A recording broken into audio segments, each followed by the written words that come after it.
Strengthening Faith 50. I had a thought which I wanted to share.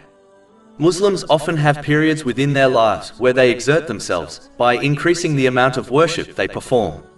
This often happens in the holy month of Ramadan, where Muslims decide to change their lives around by striving much harder than normal. The issue with exerting too much effort in a short period of time is that it often leads to one giving up and returning back to normal. First of all, the Holy Prophet Muhammad, peace and blessings be upon him, has warned Muslims in a narration found in Sahih Bukhari, number 43, not to overburden themselves and only perform voluntary deeds which they can handle. He concluded by declaring that the most beloved of deeds to Allah, the Exalted, are the ones done regularly irrespective of their size. Muslims should therefore adhere to this advice, as it is more likely they keep up their obedience over a longer period of time.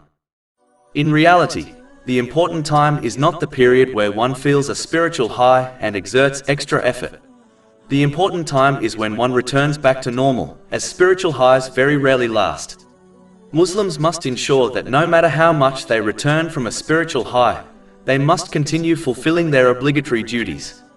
Then they should dedicate some time to learning and acting on the established traditions of the Holy Prophet Muhammad, peace and blessings be upon him.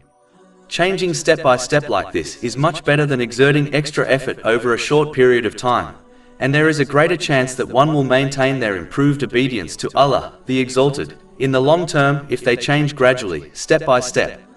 No one is demanding Muslims to become saints overnight.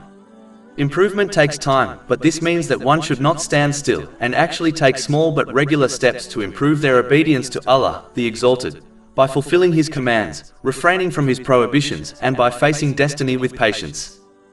Over 400 free ebooks, audiobooks, infographics, podcasts and blogs available on our website, www.shakepod.com.